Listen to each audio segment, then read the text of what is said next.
Me presenté para divorciarme de mi esposo multimillonario, Richard Sterling, luciendo como $1.000.000. Maquillaje full glam y un vestido sexy con escote pronunciado. Me lanzó una mirada de asco. ¿Vestida así? ¿Ya buscando al siguiente? Toqué el collar de rubí en mi garganta y sonreí. Sí, y de hecho lo conoces. Se rió. Estás delirando. Tienes 40 y estás a punto de divorciarte. ¿Quién te va a querer? Suplícame. Y quizá te acepte de vuelta. ¿Ofendida yo? Por favor. Anoche mismo, en mi despedida de soltera, 7 hombres me pidieron el número. Uno, guapísimo. Hasta me propuso ahí mismo. Richard no se dirigió al juzgado. Manejó en la dirección contraria. Le lancé una mirada, y su voz se volvió fría. Valerie viene con nosotros hoy. Cuando terminemos, me caso con ella. Ha esperado 20 años. Se acabó eso de... Estábamos esperando. Así que eso era todo. Todo nuestro matrimonio no fue más que un arreglo vacío. Una farsa que por fin había terminado. Cuando llegamos a la casa de Valerie Hayes, me bajé a buscar una botella de agua. Cuando volví, ella estaba sentada en mi asiento. Scarlett, yo siempre voy adelante con Richard. Tú lo entiendes, ¿no? ¿Y a mí qué? Igual nos íbamos a divorciar. Simplemente me subí atrás. Entonces Valerie se giró y se quedó mirando mi muñeca. ¡Qué pulsera tan hermosa! Scarlett, dale la pulsera a Valerie, ordenó Richard, sin siquiera voltear. Era un regalo de cumpleaños suyo, de hace 3 años. Pero mi prometido no querría verme usando las joyas de otro hombre. Me quité la pulsera y se la entregué a Valerie Hayes sin decir nada. Ella la tomó con los dedos. La estudió unos segundos y se la puso en la muñeca con la naturalidad de quien recibe algo que ya le pertenecía. Richard no se molestó en voltear. Tenía los ojos en la calle, las manos en el volante, y esa expresión que yo conocía bien, la de alguien que acaba de resolver un problema menor. Yo era ese problema. Me recosté contra el vidrio frío del asiento trasero y cerré los ojos un momento. No para llorar, solo para ordenar lo que tenía en la cabeza. 12 años. Ese era el número que seguía apareciendo cada vez que intentaba hacer el recuento. 12 años en los que asumí que el problema era yo, que si me esforzaba más, si ocupaba menos espacio, si dejaba de tener opiniones que incomodaran a Richard Sterling, algo cambiaría. 12 años convenciéndome de que un hombre que nunca me miró como me miraron 7 desconocidos la noche anterior era suficiente. El coche avanzó por la avenida. Valerie y Richard hablaban de algo en voz baja. No intenté escuchar. Ya no era mi conversación. Pensé en la noche anterior. Mi amiga Camille había organizado la despedida de soltera en un restaurante en el piso 20 de un hotel céntrico. Yo no tenía muchas ganas de ir. Me parecía absurdo celebrar algo que en el fondo sabía que no estaba bien. Pero fui. Me puse el vestido. Me hice el maquillaje. Y en algún momento entre la segunda copa y el postre, algo ocurrió. Un hombre al final de la barra me miró. Luego otro. Luego me invitaron a unirme a una mesa. Luego hubo música. Luego alguien me pidió el número. Luego otro. Luego Marcus Reyes, que estaba ahí por una cena de negocios en el salón contiguo, se acercó y me dijo algo que no esperaba. ¿Te casarías conmigo si te dijera que llevas 6 meses siendo la mujer más interesante de cada evento al que asistimos los dos sin hablar nunca? Yo me reí. Le pregunté si eso era una propuesta real o una línea. Las dos cosas, dijo él, pero principalmente la primera. Lo recordé y volví a sonreír hacia el vidrio del coche. Richard no me vio. Marcus Reyes. Yo sabía quién era. Todos en el círculo de Richard sabían quién era Marcus Reyes. 44 años. Ingeniero de formación, empresario por decisión. Había construido desde cero una firma de capital privado que en los últimos 3 años había desplazado a 2 de los principales socios históricos del grupo de Richard. No era enemigo de Richard. Era algo más incómodo. Era competencia real. Y llevaba 6 meses mirándome sin que yo lo supiera. Abrí los ojos. Valerie estaba hablando de la ceremonia. Quería algo íntimo, decía. Solo familia cercana. Richard respondía con monosílabos. Yo miraba por la ventana y pensaba que Valerie Hayes, con sus 20 años de espera y su pulsera nueva en la muñeca, no sabía lo que le esperaba. No porque yo fuera a hacer algo, sino porque Richard Sterling era exactamente el mismo hombre con ella que había sido conmigo. Y eso, con el tiempo, se nota. El coche paró frente al juzgado. Bajé antes de que Richard apagara el motor. Él y Valerie siguieron hablando adentro. Los dejé ahí y caminé hacia la entrada sola, con el bolso en el hombro y el collar de rubí todavía en mi garganta. Ese no se lo di a nadie. El proceso fue rápido. Los abogados de Richard llevaban semanas trabajando en los términos, y yo había revisado cada página con mi propio abogado sin decirle a Richard que lo había hecho. Él asumió que yo firmaría lo que pusieran delante. Era el tipo de suposición que se hace cuando llevas años ignorando a alguien. Firmé lo que correspondía. Rechacé lo que no. Mi abogado, sentado a mi izquierda, fue el único que notó que Richard parpadeó 2 veces cuando el juez mencionó las cláusulas del acuerdo. Cuando terminó todo, Richard me miró por primera vez en toda la mañana. ¿Tienes a dónde ir? Sí. ¿Necesitas qué? No. Se quedó con la pregunta a medias. Asintió, tomó a Valerie del brazo y salieron primero. Yo me quedé sentada un momento más. Mi abogado recogió los documentos. Señora Sterling, Scarlett, lo corregí. Scarlett Voss, mi apellido de soltera. Hacía 12 años que no lo usaba. Él asintió. Scarlett, todo quedó según lo acordado. Si tiene alguna pregunta en los próximos días, llámeme. Gracias. Salí al sol de la calle y saqué el teléfono. Tenía un mensaje de Camille. ¿Cómo estás? ¿Necesitas que vaya? Le escribí. Estoy bien. Te llamo en 1 hora. Tenía otro mensaje, de un número que no tenía guardado, pero que reconocí porque Camille me lo había mostrado la noche anterior. Marcus Reyes. Buenos días. Sé que hoy es un día complicado. No tienes que responder esto ahora, pero cuando quieras tomar un café sin ninguna agenda, aquí estaré. Lo leí 2 veces. No respondí en ese momento. Guardé el teléfono. Paré un taxi y di la dirección del apartamento que había reservado la semana anterior. Un piso en el centro. Silencioso. Mío. Los primeros días después del divorcio fueron extraños. No por el dolor, sino por la ausencia de él. Esperaba despertarme con esa presión en el pecho que había cargado durante años. En cambio, me desperté con silencio. Y el silencio estaba bien. Camille vino el primer día con comida y sin preguntas. Eso era lo que necesitaba. ¿Cómo te sientes?, preguntó, dejando las bolsas en la cocina. Rara. Como cuando terminas de cargar algo pesado y todavía sientes el peso aunque ya no lo tengas. Normal. Empezó a sacar recipientes. ¿Comiste algo hoy? Café. Eso no cuenta. Nos sentamos a comer. Camille no mencionó a Richard ni a Valerie. Me habló de su trabajo, de una película que había visto, de que el restaurante del edificio de enfrente había cambiado de dueño. Eso también era lo que necesitaba. Al tercer día respondí el mensaje de Marcus. El café suena bien. Sin agenda, como dijiste. Respondió en menos de 5 minutos. ¿Mañana a las 10? Hay un lugar en la calle Mercer que tiene buen café y mesas separadas. Nadie nos molestaría. De acuerdo. Lo que me llamó la atención fue esa frase, mesas separadas. No lo dijo por discreción romántica. Lo dijo porque entendía que yo no quería ser vista como parte de ninguna narrativa todavía. Eso fue lo primero que noté de Marcus Reyes, que prestaba atención a los detalles que la mayoría de los hombres ignoran. Llegué al café antes que él. Me senté de espaldas a la ventana. Pedí un americano y saqué el teléfono para parecer ocupada. No lo estaba. Estaba nerviosa. Y no quería que se notara. Marcus llegó puntual. Camisa azul, sin corbata, sin el traje de ejecutivo que esperaba. Se sentó frente a mí y pidió lo mismo que yo sin revisar el menú. ¿Cómo estás?, preguntó. Mejor de lo que debería, probablemente. ¿Por qué debería? Porque acabo de divorciarme después de 12 años. El tiempo que duró algo no determina cuánto tienes que sufrir cuando termina. Lo dijo sin dramatismo, como si fuera una observación práctica. Me gustó eso. Hablamos durante casi 2 horas. No de Richard. No de la noche anterior en el restaurante. Hablamos de cosas distintas, de un libro que yo había leído ese verano, de un proyecto de arquitectura que a él le había llamado la atención, de un viaje que ninguno de los dos había terminado de hacer. La conversación no tenía el peso de alguien que intenta impresionar, tenía el ritmo de 2 personas que se están conociendo sin prisa. Cuando nos levantamos para irnos, Marcus dejó el dinero en la mesa antes de que yo abriera el monedero. La próxima la pagas tú, dijo. ¿Hay una próxima? Eso depende de ti. Caminamos media cuadra juntos y nos despedimos en la esquina. No hubo nada más. Solo un hasta pronto. Y cada uno en su dirección. Esa noche, mientras doblaba ropa en el apartamento nuevo, me di cuenta de algo. Durante los 12 años con Richard, cada conversación tenía un costo. Tenía que medir lo que decía, anticipar su reacción, suavizar mis opiniones para no generar conflicto.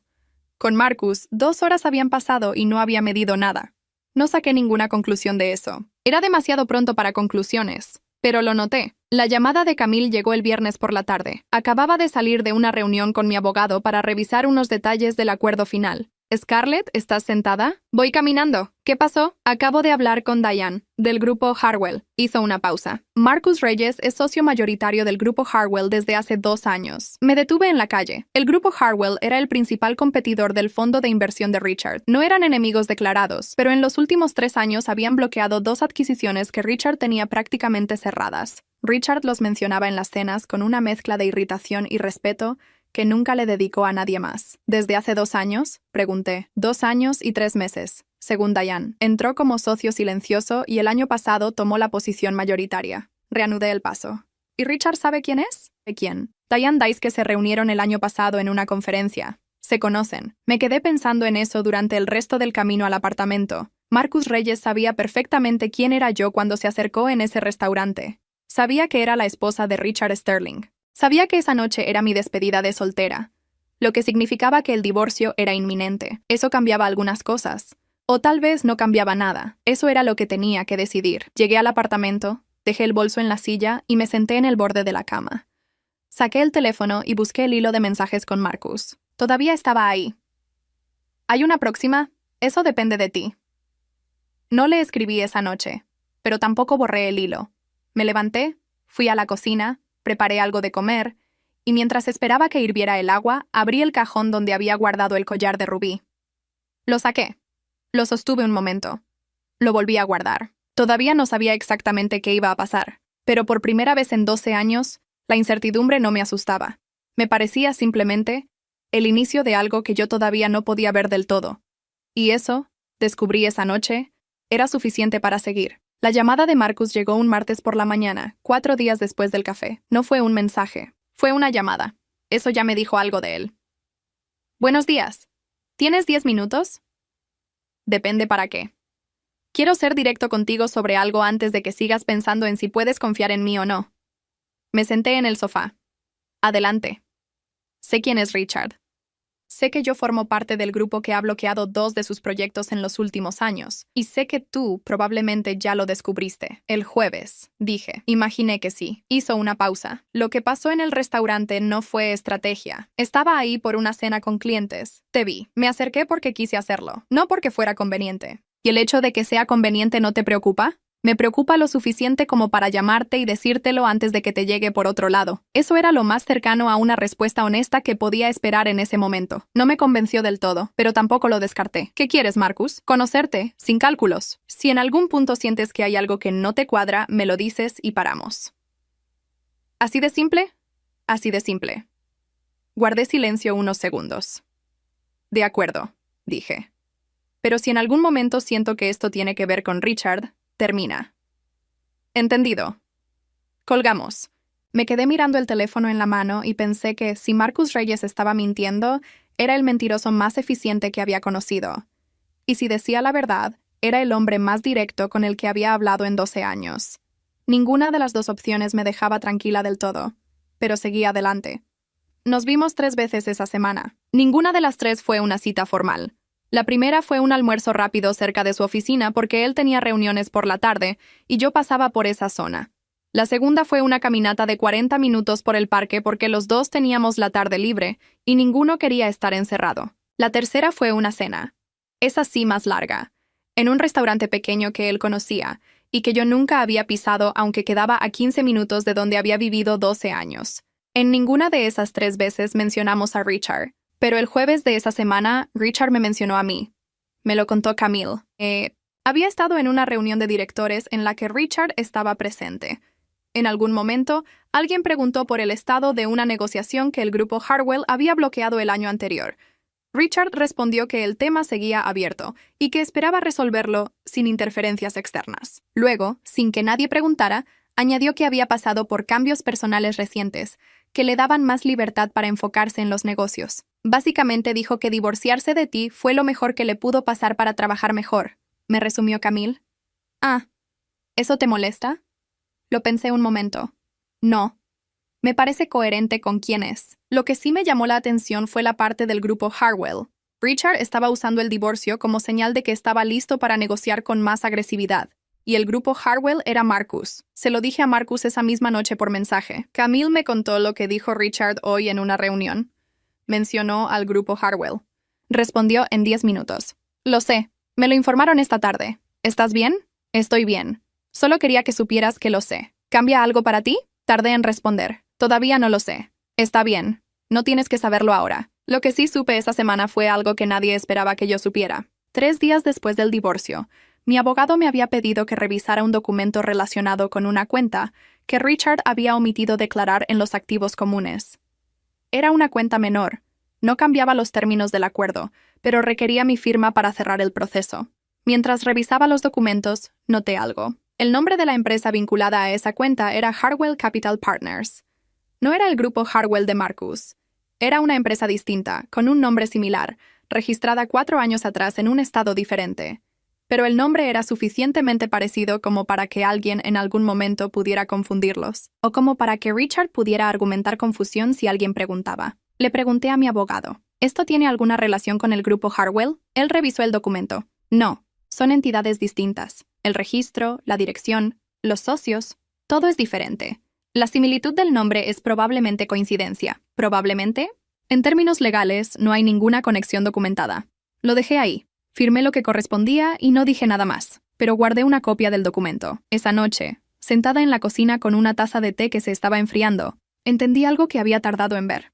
Richard Sterling no era un hombre descuidado. Era un hombre que calculaba cada movimiento con suficiente anticipación como para que, si algo salía mal, siempre hubiera una explicación razonable disponible. Y yo había vivido 12 años sin ver eso con claridad. No porque fuera tonta, sino porque estaba mirando en la dirección equivocada. El viernes, Marcus me invitó a una cena de trabajo. No como pareja, como invitada. Tengo una cena con 3 socios esta noche. Uno de ellos me preguntó si podía llevar a alguien. No tienes obligación, pero pensé en preguntarte. ¿Quiénes son los socios? Me mandó los nombres. Los busqué. Ninguno tenía relación directa con Richard. 2 eran del sector inmobiliario. 1 era del área de tecnología. ¿Qué se espera de mí en esa cena? Nada. Conversar si quieres. Observar, si prefieres. Comer bien. Eso sí está garantizado. Fui. La cena fue en un restaurante privado en el piso 16 de un edificio del centro. Los 3 socios eran hombres mayores, directos, con el tipo de conversación que va al punto sin rodeos. Me hicieron 2 o 3 preguntas durante la cena.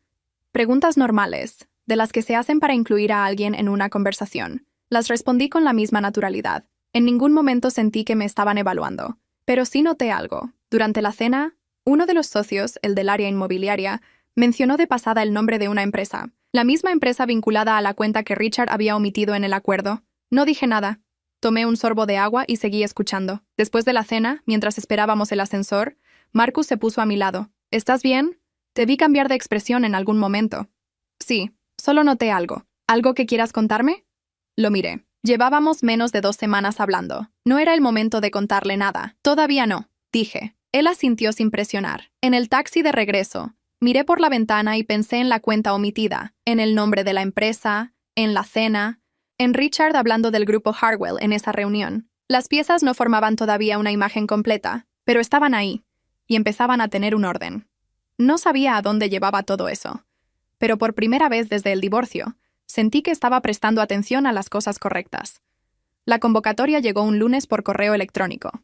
Era una junta de accionistas del fondo Sterling Capital. Yo no tenía acciones del fondo. Nunca las había tenido. Pero el nombre en la lista de asistentes confirmados que mi abogado recibió por error esa misma tarde era el de Marcus Reyes, en representación del grupo Harwell. Mi abogado me llamó a las 5 de la tarde. Scarlett, hay algo que creo que deberías saber antes de que te enteres por otro lado. Dígame. El grupo Harwell adquirió el 16% de Sterling Capital hace 3 semanas, antes de que se firmara el divorcio. Me senté. ¿3 semanas antes? Sí. La operación se registró en silencio. Richard no estaba obligado a declararlo como activo conyugal porque técnicamente la adquisición fue del grupo Harwell, no de él. Pero cambia el panorama del fondo. ¿En qué sentido? En que ahora tienen voto en las juntas. No mayoría, pero voto. Colgué y me quedé quieta unos minutos. Luego le escribí a Marcus. ¿Cuándo ibas a decirme que Harwell tiene participación en Sterling Capital? Respondió en 3 minutos. Hoy. Iba a llamarte esta noche. Tu abogado se adelantó. ¿Es parte de lo que no podías contarme todavía? Sí. ¿Y ahora? Ahora puedo contarte todo. ¿Puedes reunirte conmigo mañana? Nos vimos en su oficina. No en un café, no en un restaurante. En su oficina, con la mesa despejada y 2 tazas de café que él mismo preparó antes de que yo llegara. Me contó todo en orden. El grupo Harwell llevaba 18 meses analizando Sterling Capital. No por Richard, sino por 3 activos específicos dentro del fondo que tenían proyección real a 5 años. La adquisición del 16% fue una decisión de negocio tomada por el consejo de Harwell, no por Marcus de manera personal. Él era el socio mayoritario, pero las decisiones de inversión pasaban por un comité. ¿Sabías que Richard y yo estábamos divorciándonos cuando se hizo la adquisición? Pregunté. Sí. Era información pública desde que se presentó la solicitud. ¿Y no te pareció relevante decírmelo cuando te acercaste en el restaurante? Me pareció que no era el momento. Tú estabas en tu despedida de soltera. Yo quería hablar contigo como persona, no como parte de una operación de negocios. Lo miré. Eso es una distinción conveniente. Lo sé. Y entiendo si no te parece suficiente. No respondí de inmediato. Tomé el café, que estaba bien hecho, y pensé en lo que acababa de escuchar. El problema no era que Marcus tuviera intereses en el fondo de Richard. El problema era que yo no sabía hasta dónde llegaban esos intereses, y si yo era parte de algún cálculo que todavía no podía ver. ¿Qué busca Harwell con ese 16%? Pregunté. Influencia en 3 decisiones específicas que el fondo tiene pendientes este año. No queremos control. Queremos que esas decisiones vayan en una dirección que proteja los activos que ya tenemos vinculados a esos proyectos. ¿Y Richard lo sabe? Sabe que Harwell tiene participación. No sabe el detalle de qué buscamos. ¿Y yo qué tengo que ver con todo eso? Marcus dejó su taza en la mesa. Nada. Tú no tienes que ver con esto. Te lo estoy contando porque quiero que sepas dónde estoy parado, no porque necesite algo de ti. Lo estudié un momento. Llevaba años leyendo a Richard, que era un hombre que nunca decía todo lo que pensaba. Marcus era diferente. Podía estar equivocada. Pero hasta ese momento, cada vez que le pregunté algo, respondió. De acuerdo, dije. ¿Qué pasa en la junta? Richard va a proponer una reestructuración del fondo que diluiría nuestra participación. Nosotros vamos a votar en contra. Probablemente no ganemos, pero vamos a dejar constancia. ¿Cuándo es? El jueves. Tarde el jueves llegué a la junta de accionistas de Sterling Capital como representante de una firma de asesoría independiente que había contratado 3 semanas antes. Mi abogado había estructurado el contrato. Era un rol legítimo, bien documentado, y no violaba ningún término del acuerdo de divorcio. Richard me vio cuando entré a la sala. Se quedó inmóvil 2 segundos. Luego compuso la expresión y siguió hablando con el hombre que tenía al lado. Valerie no estaba. Era una junta de negocios. Ese mundo todavía no era el de ella. Me senté en el lado opuesto de la mesa, 3 sillas más allá de donde estaba Marcus. No nos saludamos de manera especial. Un asentimiento breve, el mismo que él le dedicó a otros 2 asistentes. La junta comenzó puntual. El moderador presentó la agenda. Richard tomó la palabra para la primera parte, que era un reporte del desempeño del fondo en el último trimestre. Lo hizo bien. Conocía los números, los presentó con claridad y no perdió el tiempo en detalles irrelevantes. Eso siempre había sido cierto de Richard. En los negocios era eficiente. Cuando llegó el punto de la reestructuración propuesta, Marcus pidió la palabra. El grupo Harwell quiere dejar en acta su oposición formal a la propuesta de reestructuración en los términos presentados. Su voz era tranquila, sin confrontación innecesaria. Solicitamos que se incluya en el acta la solicitud de un periodo de análisis adicional de 30 días antes de someter la propuesta a votación. Richard respondió sin mirarlo directamente. El periodo de análisis ya se cumplió según los estatutos. Los estatutos contemplan una extensión si un porcentaje mínimo de accionistas la solicita formalmente. Estamos por encima de ese porcentaje. Hubo una pausa. El moderador revisó los estatutos en su pantalla. Confirmó que Marcus tenía razón. Richard no reaccionó visiblemente, pero conozco ese silencio. Lo usaba cuando algo no había salido como esperaba y estaba recalculando. La votación sobre la extensión se realizó. Harwell no era el único que la apoyaba. 2 accionistas más votaron a favor. La extensión se aprobó por margen estrecho. Cuando terminó la junta, Richard cruzó la sala y se detuvo frente a mí. No sabía que trabajabas con firmas de asesoría. Hay cosas que no sabías de mí, Richard. Me miró un momento. No con enojo. Con algo más parecido a la incomodidad de alguien que acaba de notar que subestimó algo. ¿Esto es tuyo o de Reyes? ¡Es mío! Se quedó callado 2 segundos más. Luego asintió y se fue. Marcus se acercó cuando la sala estaba casi vacía. ¿Cómo te sientes? Bien. Y era verdad. ¿Qué pasa en 30 días? En 30 días presentamos un análisis propio de la reestructuración con una propuesta alternativa. Si los números son mejores que los de Richard, algunos accionistas podrían cambiar su voto. ¿Y si no cambian? Entonces perdemos la votación y buscamos otro camino. Lo miré. ¿Me necesitas para algo en esos 30 días? No, dijo. Pero si quieres estar, puedes estarlo. No respondí en ese momento. Recogí mis cosas, guardé el bloc de notas donde había apuntado algunos detalles durante la junta y salí de la sala. En el pasillo, mientras esperaba el ascensor, saqué el teléfono y le mandé un mensaje a mi abogado. Necesito que revises algo sobre una empresa llamada Harwell Capital Partners. No el grupo Harwell, una empresa distinta. Registrada hace 4 años. Respondió en minutos. ¿Tiene relación con los documentos de Richard? Eso es lo que necesito saber. El ascensor llegó. Entré y mientras bajaba pensé que hacía 3 semanas yo era la mujer en el asiento trasero entregando una pulsera que no quería dar. Ahora estaba sentada en una junta de accionistas con mi nombre en una lista de representantes. No había sido un plan. Había sido, simplemente, prestar atención. Mi abogado tardó 4 días en llamarme. Encontré algo, dijo, sin preámbulo. Dígame. Harwell Capital Partners, la empresa registrada hace 4 años, tiene un solo socio fundador. No es Marcus Reyes. No tiene ninguna relación con el grupo Harwell más allá del nombre. Hizo una pausa. El socio fundador es Richard Sterling, registrada a través de una firma intermediaria en Delaware. Me quedé en silencio. ¿Richard creó una empresa con un nombre casi idéntico al de su competidor principal? Eso parece. Y la cuenta que omitió en el acuerdo de divorcio estaba vinculada a esa empresa. ¿Para qué sirve esa empresa? Eso es lo que no puedo determinar todavía desde los registros públicos, pero la estructura sugiere que se usó para canalizar fondos fuera del balance principal de Sterling Capital. Si alguien hiciera las preguntas correctas en la junta, podría ser un problema serio para Richard. Colgué. Me serví un vaso de agua y me lo tomé de pie en la cocina. Había vivido 12 años con un hombre que creó una empresa fantasma con el nombre de su competidor, no para operar, para confundir. Para que si alguien encontraba los registros, la primera reacción fuera pensar en el grupo Harwell de Marcus, y no en Richard. Era un movimiento limpio. El tipo de movimiento que se planea con tiempo y se ejecuta sin dejar rastros obvios. No le dije nada a Marcus ese día, tampoco al día siguiente. Necesitaba pensar sola antes de decidir qué hacer con esa información. El jueves de esa semana, Marcus me llamó por la tarde. ¿Tienes planes esta noche? No. ¿Qué pasa? Una cena. Quiero presentarte a alguien. ¿Quién? Diana Voss, directora de relaciones de un grupo de inversión europeo. Está en la ciudad 3 días. Creo que les interesaría conocerse. Diana Voss. Busqué el nombre en cuanto colgué. 52 años. Había dirigido 2 fondos de inversión en Frankfurt y uno en Zúrich. En los últimos 2 años había estado expandiendo el portafolio europeo hacia el mercado americano.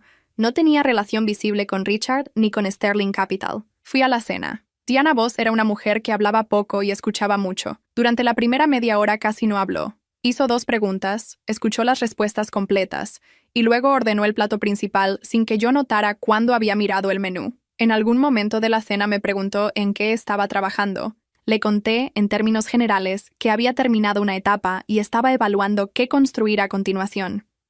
No mencioné a Richard. No hablé del divorcio. ¿Tienes experiencia en análisis de fondos? Preguntó. Indirecta. 12 años observando cómo se operan desde adentro. Eso vale más que un título en muchos casos. Tomó su copa. Marcus me dijo que estuviste en la junta de Sterling Capital la semana pasada. Sí. ¿Qué observaste? Era una pregunta directa. La respondí con la misma dirección, que la propuesta de reestructuración tiene 3 puntos que benefician a Richard personalmente más que al fondo, y que 2 de los accionistas que votaron a favor probablemente no habían leído el anexo técnico. Diana me miró un momento. Luego asintió una sola vez, como si hubiera confirmado algo que ya sospechaba. No volvimos a hablar de negocios esa noche. Cuando nos despedimos afuera del restaurante, Diana me dio su tarjeta. Llámame cuando decidas qué quieres construir, dijo. Puede que tengamos intereses comunes. En el taxi de regreso, Marcus iba sentado a mi lado. No habló durante los primeros minutos. ¿Qué te pareció? Preguntó finalmente. Interesante. ¿Por qué me la presentaste? Porque llevas semanas procesando información sin saber qué hacer con ella. Diana trabaja exactamente en ese punto. Convierte información en posición. Lo miré. ¿Eso es lo que crees que necesito? Una posición. Creo que ya tienes una, solo que todavía no la has nombrado. Esa noche, antes de dormir, abrí el cajón y saqué el collar de rubí. Era un collar que Richard me había regalado en nuestro 5º aniversario. Zafiros no, porque los zafiros eran para Valerie, aunque yo no lo supe entonces. Rubíes, porque a mí me quedaban bien con la ropa oscura que usaba en los eventos de gala, a los que él me llevaba como accesorio. Lo sostuve un momento. Lo dejé sobre la mesa de noche. Al día siguiente llamé a una tasadora de joyería de lujo. Concerté una cita para la semana siguiente. No para venderlo, para saber exactamente cuánto valía. El lunes siguiente, 3 semanas antes de la junta definitiva de Sterling Capital, recibí una llamada de un número que no reconocí. Era Valerie Hayes. Scarlett. Su voz sonaba distinta a la del coche el día del divorcio, más tensa. Necesito hablar contigo. ¿Sobre qué? No es algo que pueda decirte por teléfono. ¿Puedes verte conmigo? Lo primero que pensé fue que no. Lo segundo fue que Valerie Hayes no era una mujer que llamara a la exesposa de su pareja sin una razón concreta. ¿Dónde y cuándo? Dije. Nos encontramos al día siguiente en una cafetería que ella eligió. lejos del centro, en un barrio donde ninguna de las dos tenía conocidos. Llegó antes que yo. Estaba sentada en el fondo, sin maquillaje, con una chaqueta que reconocí porque había estado presente cuando Richard se la regaló 2 navidades atrás. Ese detalle me dijo más que cualquier cosa que pudiera decirme con palabras. Se levantó cuando me vio llegar. No me dio 2 besos. Se quedó de pie hasta que me senté, y luego se sentó ella. Gracias por venir. ¿Qué pasa, Valerie? Puso las manos sobre la mesa. Las tenía quietas, pero los nudillos estaban blancos. Richard tiene una empresa, dijo, registrada hace 4 años. Yo la descubrí hace 2 semanas por accidente, revisando unos documentos que dejó en la mesa. La miré sin cambiar la expresión. ¿Qué tipo de empresa? No lo sé exactamente, pero el nombre es casi igual al del grupo con el que compite. Y hay transferencias que no entiendo. Levantó la vista. Le pregunté y me dijo que era algo técnico, que no me preocupara. Pero hay una transferencia de hace 3 años que tiene mi nombre como beneficiaria secundaria. Yo nunca firmé nada. Me quedé en silencio unos segundos. Valerie Hayes había esperado 20 años a Richard Sterling. Había estado en el asiento de adelante el día de mi divorcio. Se había puesto mi pulsera sin dudar. Y ahora estaba sentada frente a mí con los nudillos blancos porque había encontrado algo que no sabía cómo manejar. No sentí satisfacción. Sentí algo más parecido a la confirmación de algo que ya sabía, que Richard Sterling trataba a todas las personas de la misma manera, con la misma lógica de uso, independientemente de cuánto tiempo hubieran esperado. ¿Por qué vienes a mí?, pregunté. Porque tú viviste 12 años con él. Y porque cuando te vi salir del juzgado ese día, eras la única persona en esa sala que no tenía miedo. Lo pensé un momento. Necesitas un abogado, Valerie. No a mí. Lo sé, pero primero necesitaba saber si lo que encontré era real o si estoy malinterpretando algo. ¿Tienes los documentos? Abrió el bolso y sacó una carpeta delgada. La puse sobre la mesa sin abrirla. Te voy a dar el nombre de mi abogado. Llámalo esta semana. Muéstrale exactamente esto. Le devolví la carpeta. Y Valerie, no le digas a Richard que hablaste conmigo. Ella asintió. Se fue 10 minutos después. Yo pedí otro café y me quedé sentada un rato más. El collar de rubí tenía cita con la tasadora el viernes. La junta de Sterling Capital era en 3 semanas. Diana Voss tenía mi número. Las piezas seguían moviéndose. Yo no había empujado ninguna. Solo había prestado atención. La tasadora se llamaba Irene Molina. 50 años, cabello corto, manos acostumbradas a sostener cosas que valían más de lo que parecían. Trabajaba desde un estudio en el 4º piso de un edificio sin letrero en la fachada. Sus clientes llegaban por recomendación. Puse el collar sobre el paño verde que había extendido sobre la mesa. Irene lo tomó, lo examinó con la lupa, revisó el cierre, los engastes, cada rubí por separado. Tardó 12 minutos sin decir nada. ¿Lo quiere vender?, preguntó finalmente. Quiero saber cuánto vale, como pieza completa, en el mercado actual, entre $85,000 y $92,000 dependiendo del comprador. Lo dejó sobre el paño. Si lo desmonta y vende las piedras por separado, más. Pero pierde la pieza. ¿Hay otra opción? Me miró. ¿Qué tiene en mente? Le expliqué lo que tenía en mente. Irene escuchó sin interrumpir. Cuando terminé, asintió despacio. Conozco a 3 personas que podrían estar interesadas en ese tipo de acuerdo. Le voy a pedir que me deje el collar esta semana y hago algunas llamadas. De acuerdo. Salí del estudio sin el collar. Por primera vez desde el divorcio, esa ausencia no me pesó. Lo que tenía en mente era esto. Durante los 12 años de matrimonio, había asistido a más de 200 eventos de gala, recepciones corporativas, cenas de directivos y presentaciones de proyectos. En cada uno de esos eventos había conocido a personas, había escuchado conversaciones, había observado cómo funcionaban los negocios desde adentro, sin que nadie me explicara nada, porque nadie pensaba que yo necesitaba entender. Pero entendí. Entendí cómo se estructuran las propuestas, qué lenguaje usar con cada tipo de inversor, qué errores cometen los fondos cuando crecen demasiado rápido, qué buscan los socios europeos cuando entran a un mercado nuevo. Lo entendí porque no tenía otra cosa que hacer en esas cenas más que escuchar. Camille me lo había dicho hace semanas. Tenía un talento sin nombre. Lo que yo sabía era que ese talento tenía un valor concreto si lo ponía en el lugar correcto. El collar era el primer paso, no para financiar un negocio, para financiar una posición. La llamada de Diana Voss llegó el miércoles. Leí el análisis que Marcus me hizo llegar. Dijo, sin preámbulo como la primera vez, el que usted preparó sobre la propuesta de reestructuración de Sterling Capital. Marcus me había pedido permiso 2 días antes para compartirlo. Eran 4 páginas que yo había escrito para ordenar mis propios pensamientos, sin formato profesional, sin intención de que nadie más las leyera. Le dije que sí. ¿Qué le pareció?, pregunté. Claro, sin exceso. Identifica exactamente dónde está el problema sin necesidad de 25 páginas de introducción. Hizo una pausa. ¿Ha considerado formalizar esto? Estoy en eso. Mi grupo abre una oficina de representación en esta ciudad en 4 meses. Necesitamos a alguien que conozca el mercado local desde adentro, no un analista de papel. Alguien que sepa leer una sala. No respondí de inmediato. ¿Qué implicaría?, pregunté. Me explicó los términos en 15 minutos. Era un contrato de representación, no de empleo. Autonomía para construir relaciones. Un porcentaje sobre las operaciones que cerrara. Respaldo del grupo europeo como nombre detrás. Sin oficina fija, sin horario, sin jefe directo. Tómese el tiempo que necesite, dijo Diana. Pero no demasiado. La ventana es específica. Colgué y me quedé sentada frente a la ventana del apartamento. 4 meses atrás, yo era la mujer que entregó una pulsera en el asiento trasero de un coche. Ahora tenía una propuesta de representación de un grupo europeo, un collar valuado en $90,000 en manos de una tasadora, y una información sobre Richard Sterling, que podía moverse sola sin que yo tocara nada. No llamé a Marcus para contárselo. Lo procesé sola, esa tarde, caminando 40 minutos por el parque sin teléfono. Cuando volví al apartamento, le escribí a Diana. Acepto. Dígame cuándo firmamos. La junta definitiva de Sterling Capital fue un martes por la mañana. Llegué puntual. Me senté en el mismo lugar que la vez anterior. Richard entró 5 minutos después. Vio mi silla. Y no dijo nada. Marcus llegó con 2 personas de su equipo. Se sentaron en el mismo lado de la mesa que la última vez. La junta comenzó. Richard presentó la propuesta de reestructuración con modificaciones menores respecto a la versión original. Suficientes para decir que había incorporado observaciones. Insuficientes para cambiar los puntos que beneficiaban su posición personal. Marcus pidió la palabra. El grupo Harwell agradece las modificaciones incorporadas.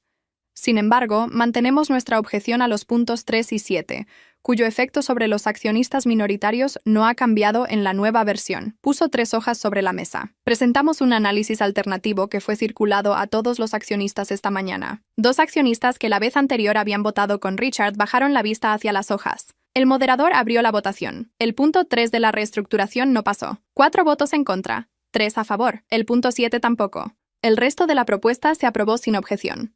Richard recogió sus papeles sin reacción visible. Pero conozco ese movimiento. Los papeles siempre los recoge cuando está conteniendo algo. Cuando la sala se fue vaciando, se acercó a mí por segunda vez. Veo que sigues involucrada en esto. Tengo un contrato de representación con un grupo externo. Es legítimo. ¿Con Harwell? Con otro grupo. Me miró un momento. ¿Desde cuándo te interesan los fondos de inversión, Scarlett? Desde siempre, Richard. Nunca me preguntaste. No respondió. Se fue. Marcus llegó a mi lado 2 minutos después, cuando la sala estaba casi vacía. 2 de 3, dijo. Es suficiente por ahora. ¿Cómo te sientes? Lo pensé un segundo. Como alguien que acaba de usar lo que aprendió en 12 años de cenas aburridas. Él sonrió. No era una sonrisa grande. Era la de alguien que acaba de confirmar algo que ya sabía. Esa tarde, Irene Molina me llamó. Encontré comprador para el collar. El precio es $88,000. Pago en una semana si usted acepta. Acepto. ¿Está segura? Es una pieza importante. Estoy segura. Colgué. El collar había sido un regalo de Richard para llevarme a eventos donde yo funcionaba como decoración. Ahora iba a convertirse en el capital inicial de algo que él nunca vio venir porque nunca me vio a mí. Eso me parecía suficientemente justo. Esa noche, Marcus y yo cenamos en su departamento. Él cocinó. Yo traje vino. No hablamos de la junta, ni de Richard, ni de Diana Voss, ni del contrato europeo. Hablamos de otras cosas. Las mismas cosas de las que habíamos hablado desde el principio. Libros, ciudades, decisiones que cada uno había tomado y que habían resultado distintas a lo esperado. Fue una noche sin agenda, que era exactamente lo que necesitaba. La noticia llegó un jueves por la mañana, 3 semanas después de la junta. Mi abogado me llamó a las 8:15. Yo estaba tomando café de pie en la cocina, revisando correos. Scarlett, el abogado de Valerie Hayes, presentó ayer una denuncia formal ante la Comisión Reguladora de Fondos de Inversión. Adjuntaron documentación sobre Harwell Capital Partners, la empresa registrada por Richard. La investigación es preliminar todavía, pero el regulador ya notificó a Sterling Capital. ¿Richard lo sabe? Desde anoche. ¿Hay algo que me involucre? Nada. Usted no presentó nada, no firmó nada, no participó en ninguna denuncia. Su nombre no aparece en ningún documento. De acuerdo. Gracias. Colgué. Terminé el café. Lavé la taza. No llamé a nadie. No le escribí a Marcus. No llamé a Camille. Me senté en el sofá con el teléfono en la mano y estuve 10 minutos sin hacer nada. Lo que sentí no fue alegría. Fue algo más parecido al cierre de un proceso que había empezado mucho antes del divorcio. Quizás desde el día en que entendí que Richard me veía como parte del escenario de su vida y no como alguien con peso propio. Valerie había tomado su propia decisión. Su abogado había hecho su trabajo. Yo no había empujado nada. Eso era exactamente como quería que fuera. La investigación regulatoria tardó 6 semanas en producir resultados concretos. Durante ese tiempo, yo estaba ocupada con otras cosas. El contrato con el grupo europeo de Diana Voss se firmó en la tercera semana. Pasé los primeros 10 días leyendo los archivos que me mandaron desde Frankfurt, estructura del fondo, historial de operaciones en América, los 3 sectores en los que querían posicionarse. Era mucho material. Lo leí todo. Lo leí. La primera reunión con un potencial cliente local la coordiné para el final del mes. Era el director de una firma de infraestructura que Diana había identificado como prioritario. Nos reunimos en su oficina. Hablé durante 40 minutos. Él hizo preguntas. Yo las respondí. Al final dijo que quería una segunda reunión con alguien del equipo europeo presente. Eso era un sí. Llamé a Diana esa tarde. Primera reunión. ¿Quieren continuar? Bien, dijo ella. ¿Cuándo puede venir alguien de aquí? El mes que viene estaría bien. Lo coordinamos. Así empezó. Sin celebración, sin drama, una reunión, luego otra, luego otra. Marcus y yo tuvimos una conversación seria un domingo por la tarde, sentados en el parque donde habíamos caminado la segunda vez que nos vimos. ¿Cómo estás procesando todo lo de Richard?, preguntó. Ya lo procesé. ¿Tan rápido? No fue rápido, fueron 12 años procesándolo sin saberlo. Lo miré. Cuando alguien te ignora durante suficiente tiempo, en algún momento dejas de necesitar su atención para saber quién eres. Yo llegué a ese punto antes del divorcio, solo que no lo había nombrado. Marcus estuvo un momento en silencio. ¿Y nosotros?, preguntó. Era la primera vez que usaba esa palabra. ¿Qué quieres saber?, dije. Si esto es algo para ti o si todavía estás evaluando. Lo pensé. No porque no supiera la respuesta, sino porque quería darla bien. Esto es algo, dije. Pero necesito que sea despacio. No porque desconfíe de ti, sino porque acabo de empezar a construir algo mío. Y no quiero que ninguna relación, por buena que sea, ocupe ese espacio antes de que esté listo. De acuerdo. ¿Eso funciona para ti? Sí. No hubo más conversación sobre el tema ese día. Seguimos caminando.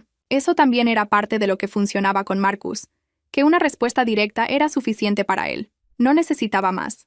La investigación regulatoria contra Sterling Capital produjo su primer resultado formal un martes. La comisión encontró irregularidades en la estructura de Harwell Capital Partners y ordenó la suspensión temporal de 2 operaciones del fondo mientras continuaba la revisión. No era una condena, era una señal de que el proceso iba en serio. 3 accionistas de Sterling Capital solicitaron una junta de emergencia esa misma semana. Yo no asistí. No tenía razón para estar ahí.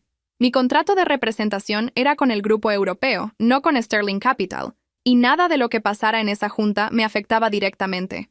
Me enteré del resultado por Camille, que lo leyó en una publicación del sector. Richard propuso su salida temporal como director ejecutivo mientras dura la investigación, me dijo. Dicen que fue voluntaria. Nadie cree que fue voluntaria. ¿Quién queda a cargo? Un director externo que propuso el consejo. ¿Y Valerie? Camille hizo una pausa. Se mudó. Alguien del círculo de Richard me dijo que dejó la mansión hace 2 semanas. No respondí nada a eso. No había nada que decir. El viernes de esa semana, Irene Molina me transfirió los $88,000 de la venta del collar. Los deposité en la cuenta que había abierto a nombre de la firma de representación que había constituido para operar el contrato con Diana. No en mi cuenta personal. En la firma. Era el primer capital propio que tenía desde que me casé con Richard a los 28 años. Esa noche salí a cenar sola. No por tristeza ni por celebración. Simplemente porque tenía ganas de un restaurante bueno y de una mesa para mí. Pedí lo que quise. Tomé vino. Leí en el teléfono mientras esperaba el postre. Nadie me miró como decoración. Nadie me ignoró. Nadie me pidió que fuera de otra manera. Era una cena normal. Hacía mucho tiempo que una cena normal se sentía bien. 2 meses después de esa noche, la firma de representación cerró su primera operación formal con el grupo europeo. No era grande. Era un contrato de asesoría para una firma local de infraestructura, el mismo director de la primera reunión. Pero era real, estaba firmado, y el porcentaje que me correspondía era suficiente para cubrir 3 meses de operación de la firma con margen. Diana me mandó un mensaje desde Frankfurt. Buen inicio. El siguiente puede ser más grande. Le respondí. Lo sé. Marcus me invitó a cenar para celebrarlo. Fui. Brindamos con agua mineral porque los 2 teníamos reuniones temprano al día siguiente. Eso también me pareció bien. Richard Sterling seguía en proceso de investigación. Su nombre aparecía ocasionalmente en publicaciones del sector, siempre en el contexto de la revisión regulatoria. No leí los artículos completos. Los titulares eran suficientes. Valerie Hayes no volvió a llamarme. La pulsera que le entregué en el coche ese día, el regalo de cumpleaños de Richard de hace 3 años, no sé dónde está. No me importa dónde está.